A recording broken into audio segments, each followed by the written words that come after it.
at least I know that our presentation is applicable to everyone on this call.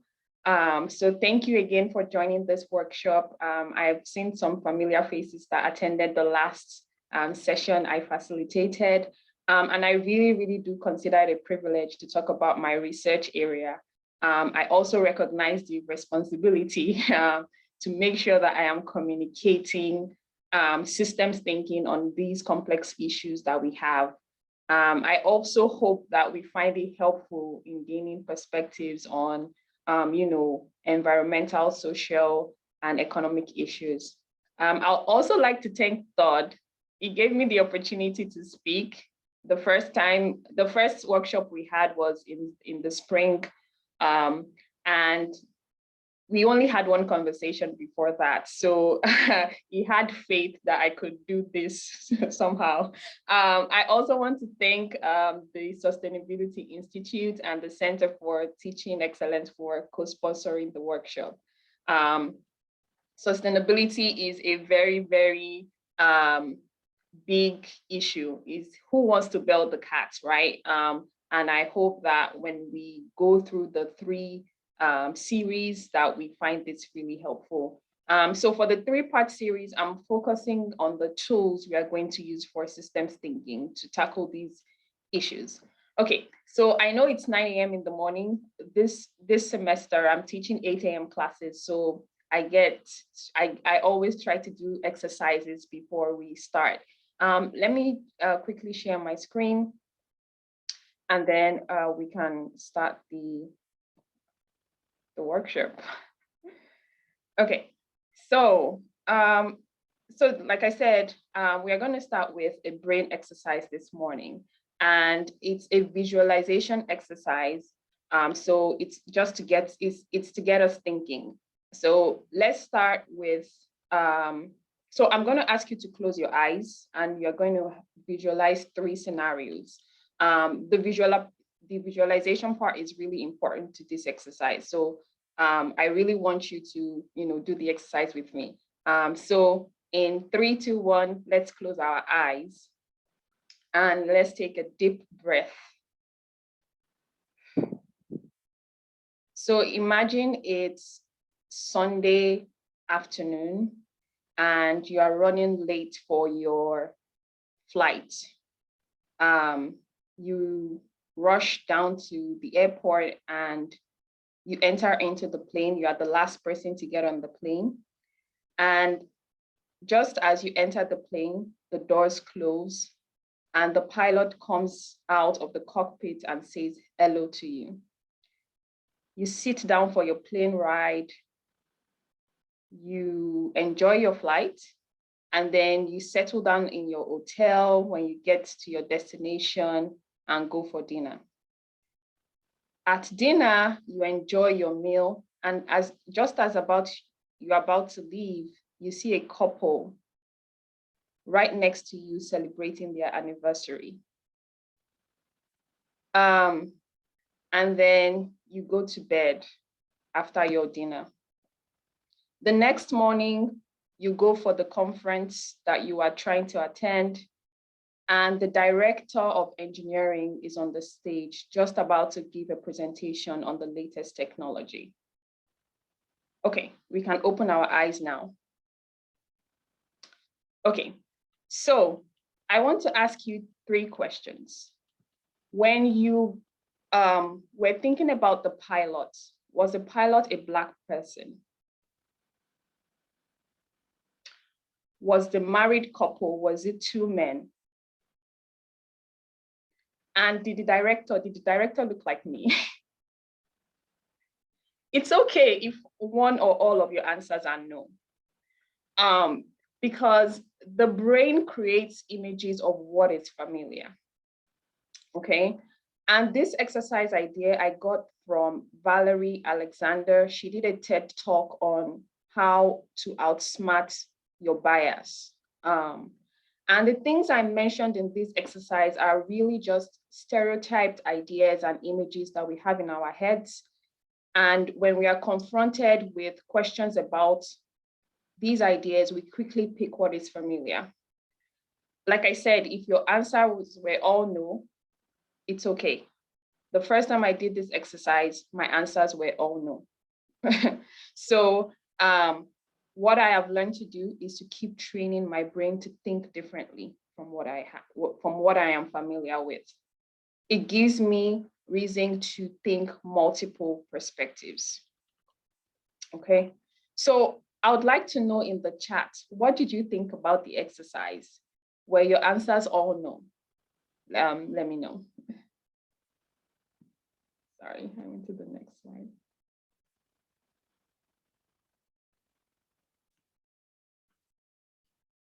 Okay, let's see the chat. Yes, yes, and this is fine. This is fine, right?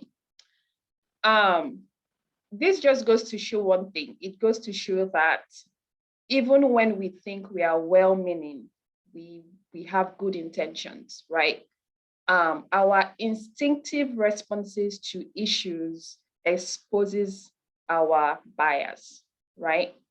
And this is why systems thinking is so important, because it allows you to think holistically beyond the objects and images you're familiar with. It allows you to dig deeper into what is going on.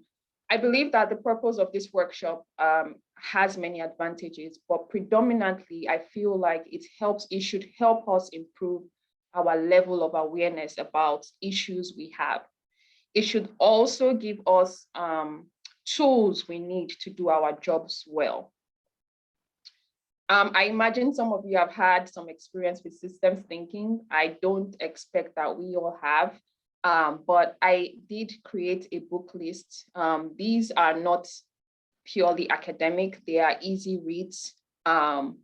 And I feel like they will be able to help you start applying systems thinking to issues that we face every day. And even in our classrooms, I use systems thinking, and I feel like once we are familiar with what it is, we will be able to apply it to different issues that we have. Okay, so in my opinion, I think that a big challenge of sustainability is this picture right here, right? When people talk about sustainability, we beeline to environmental issues. So let us re-educate ourselves on what sustainable systems are, okay? Sustainable systems, this is the definition from Daly. It's in 4 parts, okay? So it has to have renewable resources. Your renewable resources should be used at a rate at which you can regenerate them.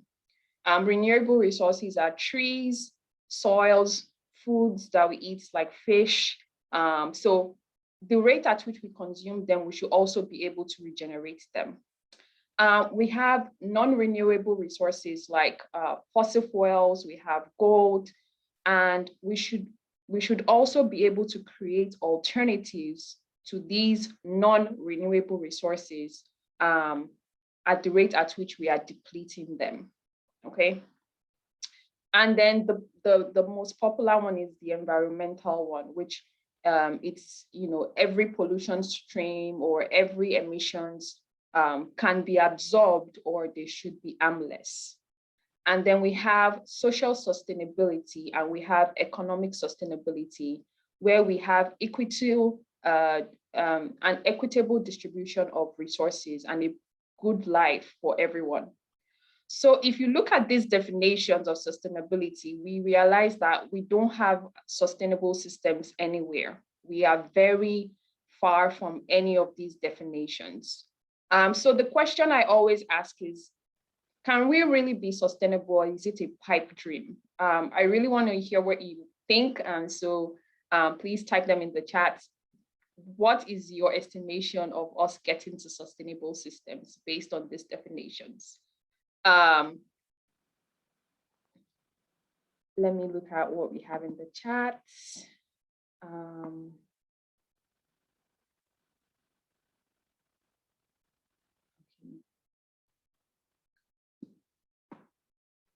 So is sustainability a pipe dream? Okay, yes, it's easy to feel pessimistic.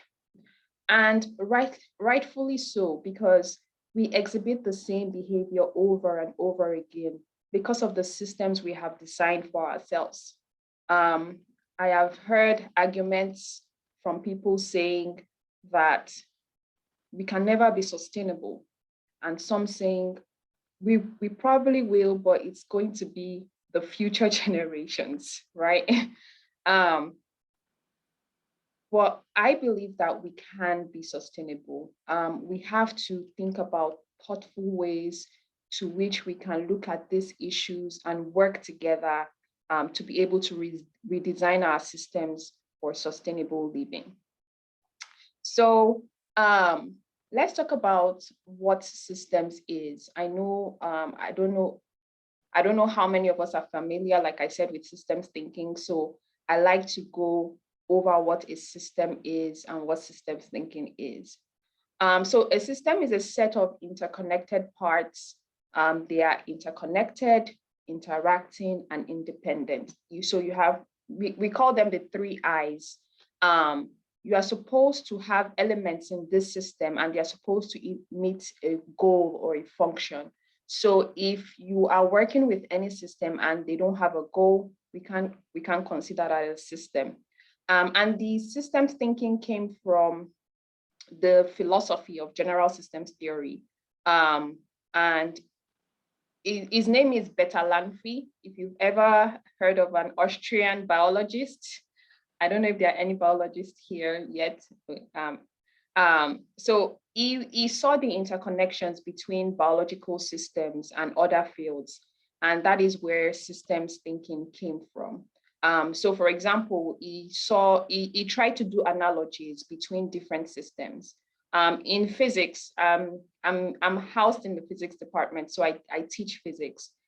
So take, for example, in a physics lecture, we use water flow as an analogy for electric current. So we say water can flow freely through a garden hose as long as there is no obstruction. And the same thing applies to electric current. As long as there is no obstruction, the current will flow through the circuit. And we see a lot of these interconnections everywhere. So if you've ever used an analogy in your class, then you've done some systems thinking. So I believe that we are all systems thinkers. We have done something to change our thinking to match interconnections or to match the dynamic complexities of our communities. Why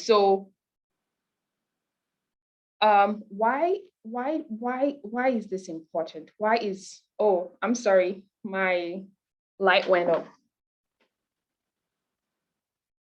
Okay, so why is systems thinking important? It's important because it allows us to change our behavior to environmental issues. So if you feel like sustainability is not possible, it allows you to change your behavior towards that. It allows you to become more aware of unintended consequences, right? If you are thinking, oh, there's nothing I can do as an individual, so I'll just keep doing what I'm doing. It allows you to become more aware. It also allows you to help you communicate whatever you're doing to other people. So right now I'm using systems thinking to try to explain what sustainability is. The goal here is that we want to find leverage points, okay? Low leverage points will cause a small change in behavior, and high leverage points will cause a large change in behavior. So for example, and I always use this example because it's familiar, the civil rights movement, the low leverage points were demonstrations, rallies, personal conversations to make change. But to actually implement the change, it was the signing of a bill and enforcing it that made the change, in quotes. So I was recently speaking to someone and she was telling me how she had lost hope that we will ever be free. And if you don't understand what that means, it just means that when will Black people be seen in a different light? It's the same thing with every sustainability issue that we are facing, environmental, economic, or social. People just think there's no hope. I'm here to tell you that there is hope. The reason we feel there is no hope is because the systems we have designed have so much inequity and inequality in them. And so we can't see beyond these systems. Okay. Where has this been applied? It has been applied in family therapy to change behavior of couples or family members. It has been applied in organizations, both private and public. I have used it in my research before. It has also been applied in agencies like the World Trade Organization. And like I said before, we are all systems thinkers. I believe that with all my heart. We just have to connect the dots. We grew up exploring natural and social worlds. We grew up curious, right? But once we get into society, once we get into the education systems that are designed for us, we become very analytical, right? You don't want to ask questions. Even me, the systems thinker, sometimes I'm afraid to ask questions because we've been taught to be analytical. We've been taught to be compartmentalized, right? So it's very difficult to connect the dots sometimes. But life is non-linear, right? And you need to have multiple perspectives to be sustainable. So this is why, as leaders that we are, as faculty members that we are, we need to understand that systems are connected. We need to understand that we should have basic understanding of the tools to make the decisions that we need to make. And you know, systems are generally applied to what we call complex issues, and all sustainability problems, thankfully, they are complex issues, right? An article 20 years ago on social sustainability is pretty much the same as an article today on social sustainability. Not much has changed. And so I want us to look at the considerations when we are doing systems thinking, okay? And we'll get to an exercise. I have an interesting exercise, and I'm so happy that it's women on the call today. Sorry, Todd. So now, whenever we think of systems, we think of elements, we think of interrelationships, and we think of goals. So elements are single things that happen within your organization, right? Interrelationship is the structure, and the goal is the results being produced. Remember what the definition of systems is. It's interconnected, interdependent elements trying to reach a goal. So as a systems thinker, one thing we always believe, and whenever I say this, people always say, what, no, what, okay. Systems behavior come from the design of the system, not from the people, okay? If you don't put a structure in place that changes behavior, people will keep behaving the way they've been behaving. Fundamental to sustainability issues is that we must think critically about redesigning our systems. And think about it. If we remove everyone today at the college, we remove them and put them in another university, and we bring entirely new people into the university, they are going to be working on the same systems, and they are going to be getting similar or same results if the systems are not redesigned, right? So people make a difference in the system, no doubt. One person can make a change, no doubt. But to work more effectively, our systems need to be redesigned, period. And I think a lot of the things that we see is that we are focused on sustaining objects than sustaining systems. So I have a truck, an electric car, and a bus here. Can you please put it in the chat, which is the most sustainable of the three? I would like to get your opinion. and I'll just catch up on the chat and see what's going on.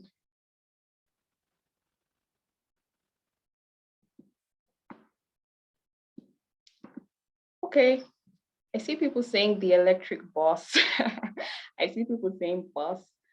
To be fair, of the three, the bus is the most eco-friendly mode of transportation. But just like with everything, if we create an electric vehicle, an electric bus, now remember this, we are creating an electric bus with very good intentions, right? But what is happening is that we are taking the problem from here and we are putting it here.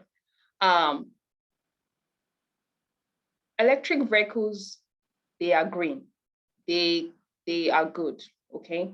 But the batteries are one of the biggest emitters we have, okay? And fun fact, very few of these battery cells get recycled. So if you know of any electric vehicle, bus, anything, know that little or no recycling goes into the parts that they use, right? So that is the problem with what we are trying to do. We are trying to cure the problems, not the disease, right? These green solutions, they are damaging, they are moving the damage from one area to another. That's what's happening. So today, we are going to look at systems thinking tools, and we are going to tackle a social issue that is very close to my heart. And we are going to use the Iceberg Model. Other tools we will use in the other two workshops that we have. I think we can't go through all the systems thinking tools, so we'll just use one we'll try to do as many as we can in the other two workshops. Okay, so the Iceberg Model, and I like to use this model as a beginner systems thinking tool. It looks, I'm sure some of you have seen this before, it looks harmless. It looks like it won't tackle anything, but this is a very, very good systems thinking tool that I always use for qualitative solutions. If I'm just trying to quickly figure out something like a problem, this is what I use. So it's been modified over time, and it's just used to explain consequences of actions.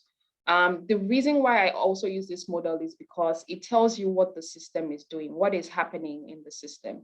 So we have at the very top, we have events. Remember, we talked about events before, elements.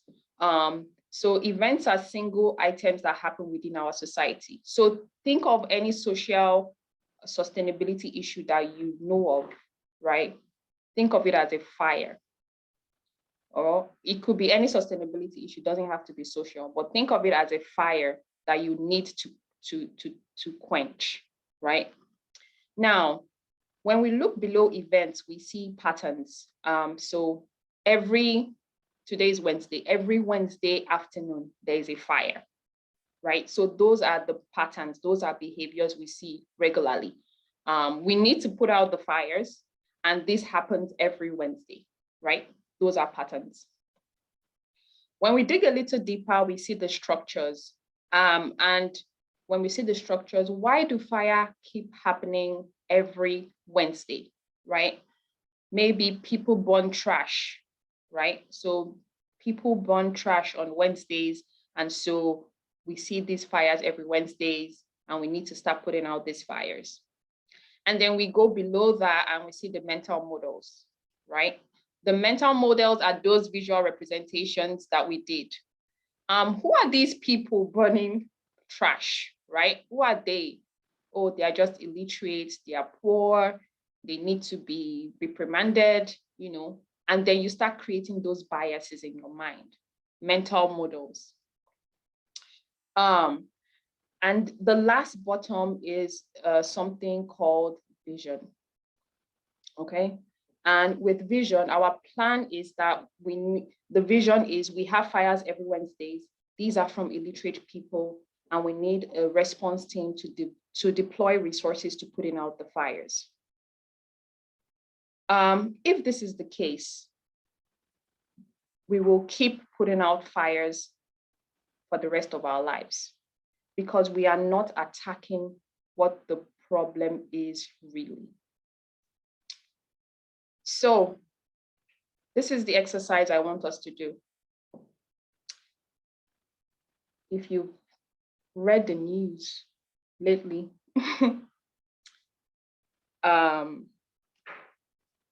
this has been in the news. It's called the Texas Heartbeat Bill. And before you mentally disconnect or log off, please note that this is not whether abortions are right or wrong. This is about policy and decision-making processes. So I want to find out if these people were systems thinking when they made this decision. And I chose this topic because one of the questions I get is, how does this relate to sustainability? Okay, I'll tell you.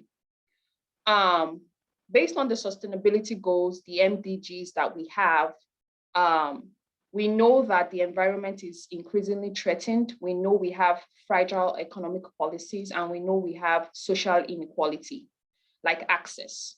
So specifically in the case of access is the inability of women to make their own choices about fertility. Research has shown that when women cannot make their own choices, this has resulted in high rates of diseases. There are more maternal and child deaths. It's more significant in Black women, and it undermines the effort to create healthy and thriving communities. Okay, so this is very, very core to sustainability because women that cannot make their choices, they cannot create healthy communities. A report by the Big Sis Center, and I see that you probably have read through, they concluded that whenever you want to improve access to family planning services, the most cost-effective way. So if you want to make sure that there is social sustainability, the most cost-effective way is to address population growth, food insecurity, and climate change. And that if you are investing 9.4 billion in reproductive health, this will prevent 52 million unintended pregnancies every year. And as an added advantage or as an added benefit, 16 to 29% of emissions will slow down to reduce climate change. I don't think anyone had seen the connections between reproductive health of women and emissions, right? And there's usually a lot of propaganda, there's usually a lot of media hype around bills like this. So the first question you should ask yourself is, what is happening? Okay, so let's do this exercise together, because I feel like, and this is not, like I said, please, this is not about abortions, whether right or wrong. This is about policy making. So the first question I asked myself as a systems thinker is, what are the underlying issues that we have here? What is happening with this bill? Okay, so the Texas Heartbeat Act was introduced by Senator Brian Hughes. He said, and I quote, "If a Texan's heartbeat is detected, his or her life will be protected." You know, slogans these days are catchy phrases that, you know, are supposed to get us on board. So basically the mandate is saying that you cannot carry an abortion once cardiac activity or contraction of the fetal heart is felt. And this is around 6 weeks. So that's why you see abortion ban 6 weeks. It's until the heart is felt, and that is usually the estimate average. So what is the event? The event happening here is abortions. Texas feels abortions are fires. They are bad things, right? So it happens regularly, or does it? So let's look at what the patterns of behavior are. What are the trends over time? In the United States, 6.4% of those abortions are done in Texas. So is this significant? I don't think so. This is interesting because we also look at the reasons why people have an abortion. The first is that they are not ready for and I'm sorry about the graph there. I couldn't get all the words in and I didn't want to cut it off. So the first is that they are not ready for another child or a child. They can't afford a baby. They have completed their childbearing. That is the third one, okay? They don't want to be single parents. They don't feel mature enough. They don't want any interference with career plans or education. And then we have the physical problems, which are health problems. And then we have, maybe there's something wrong with the fetus itself. And then victim of rape and other, issues. And you see how significant each reason is. Okay, when you look at this graph or this funnel diagram, what is the main theme that you see here? What is the theme you see here? The reasons for abortion. Can you please put it in the chat, please?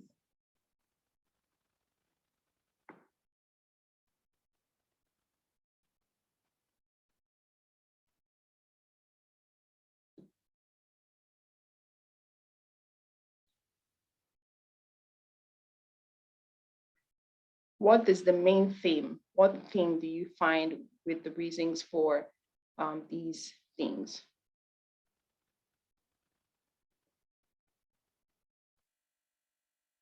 Okay. Yeah, people want autonomy, okay? Economic factors. Control of fertility, control of lives and choices. Yes, you all are right. It boils down to economic factors. It boils down to lack of support. It boils down to autonomy, right? Those are the recurring themes we see here. It's not because people are wicked. Do you see any of those reasons here? I'm wicked and I'm tired, or no, it's almost like, please, I can't do this now, or I don't want to do this now. That is the things those are the things we see here. So these are the patterns. Remember, we are using the Iceberg model to determine whether this decisions is a systems thinking decision. Okay, so what is the structure? And we are looking at two things here. We are looking at it from multiple perspectives. Remember, systems thinking is looking at things from multiple perspectives. One is the structure of abortions in Texas. Two is the structure of support, okay? In case you didn't know, I did my PhD in Texas Tech. So I was resident there for a number of years. So I'm familiar with the system. I have a daughter, and when I was pregnant, she had some complications. And that was when I really, really knew about the system and the structure of abortion. Although I did not, because I personally I didn't want to do it, but it gave me a lot of perspective into what goes on there. So Texas has one of the most restrictive abortion procedures that I have ever read about. So assume that you are a patient and you have decided that you want to have an abortion. The state directs that you receive counseling to discourage you. So the counseling is not to tell you or to advise you, it's to discourage you from having an abortion. And then you have to wait 24 hours before the procedure is provided after counseling, at least 24 hours. And the counseling must be done within 100 miles of the provider. So you will take at least 2 trips there before you can get an abortion, but it doesn't end there. The private insurance policies, the state and federal health plans don't cover abortion except in case of life endangerment of the woman, okay? And before the abortions, they must undergo ultrasound at least 24 hours. And they must be shown the image of the baby. They must be shown the heartbeat of the baby. So all abortion clinics, they meet some of the most strict standards to carry out this operation. So it's not get up and get a coffee deal. That's not what it is, right? So that is the structure of getting an abortion in Texas. What is the structure of support like? Remember what we said when we're talking about the patterns. We have the economic factors, we have autonomy. So what is the structure of support? If I decide I want to have a baby, what is the structure there? What do we have? What does Texas have? Texas does not have any laws regarding maternity or paternity leave, okay? Women have said that they need to hide their roles as mothers to appear more professional at work. That is the structure of support we have. In the pandemic, the recent pandemic that is still ongoing, more women left their jobs to be caregivers than men. Women have raised the issue of mental health that relates to caregiving and childbearing and little or no support. And we can't forget those that don't even have access to contraception. So these are the two structures, right? Now, what does this perpetuate about mental models? Based on the Texas Heartbeat Bill, the mental model there is that fetal activity is a baby, which is interesting because women, like I said, don't just decide to have an abortion with no regard for life, okay? And if fetal activity is a baby, why are the benefits accorded with having a baby not also given to a pregnant woman? Why not? Other mental models is that people are loose, people don't care for life, which are not true. Okay, so based on this, their vision then is that they need to protect the life of the babies, which is not a good vision. You want to ban abortion, and the thing you want to do is put a bill that criminalizes the mother or the intending mother or the patients, I don't want to call them mothers, they are patients, or restrict women's health. We cannot keep making these laws that continue to restrict women's health and fertility. Like I said, this is women's health, reproductive is very, very core to sustainability issues. And I would like to tell Texas that the behavior we see designed into the system is what is manifesting, right?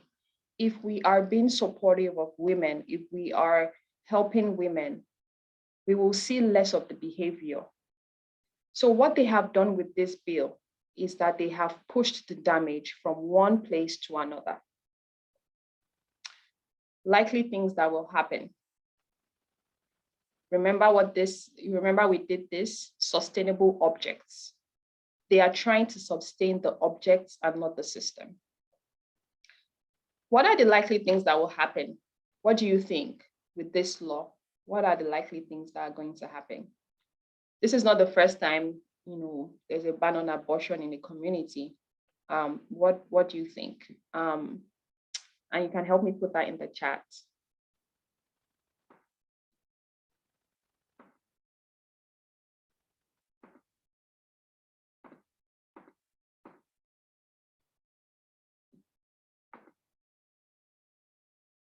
I don't see anyone. Okay. Yeah. Yeah. Yeah. Yeah. Likely things to happen is people moving to other states to get the abortions. There will be unsafe methods. Even mentally, there will be a resentment to babies. If you are forced to have a baby, there will be some sort of resentment for that baby. And that may even increase infant mortality rates because maybe they are neglected because of care. They don't care about the baby. And so this is why we should not focus on objects and we should focus on systems, because these fires you are trying to keep putting out will keep appearing in another place, right? You are not fixing the system. This is not sustainable. So we've talked about the issues here. Let's flip the model. What are the solutions? This is not about criticizing. This is about looking at bringing good solutions. I want to help Texas reduce abortions. How do we do it? Let's look at the solutions. The first solution is that we should create a goal. And the goal should be that women should be provided more support in their professional and personal lives, period. Why is there no parental leave for parents? Like I told you all before, I have a girl, and I think I spent a week. I gave birth, within a week, I was back at work after giving birth to her. As a first-time mom, that affected my mental health a lot. So bills like mandating parental leave will really help people, in wanting to parent, right? Because they feel like they have that support. Bills that help provide actual support in terms of financial support, caregivers. We never talk about the mental gymnastics that go into caregiving, right? We cannot keep blaming people if we don't design these good systems, these good laws that support women. Because these women want to raise healthy, well-balanced individuals. And if they feel like they don't have that support, then they are not going to want to do it. It's just simple. If I feel like I don't have support for something, I'll be reluctant to do it. So if your systems are good, we will not see the behavior of abortions. It's simple. It will be drastically reduced if they are designed to support women. We also have the interrelationships and information flow. You want to reduce abortions. There has to be access. There has to be dignity. There has to be an ability to make choices about reproductive health and fertility. I want to be able to make choices about the things I want to do. So there has to be that equitable access. Remember what I said, the name of the senator is a man. I don't know him, but I'm pretty sure he has never carried a pregnancy before. I'm pretty sure that, he has not experienced any issues with pregnancy or childbearing before. So you cannot make decisions about reproductive health if you are not experiencing what the people in that system are experiencing. So we need access. The third are elements. These are low-level ways of changing behavior in the system. The statistics shows that half of the pregnancies in the country are unintended. So if we are providing things like access to contraceptives, access to sex education, this is likely to reduce unintended pregnancies. So all of these behaviors above that I just mentioned are just simple solutions. Not much is going to change. Do you agree? If we are designing our systems this way, it's not a big overhaul. right? It's just little things that we are leveraging on to change the behavior in the system. Because you want buy-in. If you're going to create a solution, you want buy-in. You want people to feel as if they are part of the process. And you want it to be sustainable over time. Okay. So you want your solutions that over time they are helpful, they are sustainable. I can tell you one thing with this bill, it's not sustainable. There was a similar case in Romania that happened in the 1960s. They had a low birth rate, and the president recommended that they shut access to contraceptives, shut access to abortion clinics. And at first, it seemed successful. The first few months, birth rates increased, abortions dropped, but not for long. Within a couple of years, things were worse than they were before. There was more infant and fertility deaths. There were more abortions, more unsafe abortions. So people's health were deteriorating. And this caused a lot of economic issues because like I've told you before, women are core to sustainability. They create healthy families that are sustainable. They create healthy communities that are sustainable. So I don't know what's going to happen in the next couple of years with this bill, but one thing I am very sure of is that it's not sustainable. And once we apply these solutions, we have access, we have dignity, we have laws, we then see behaviors start to change. People are more,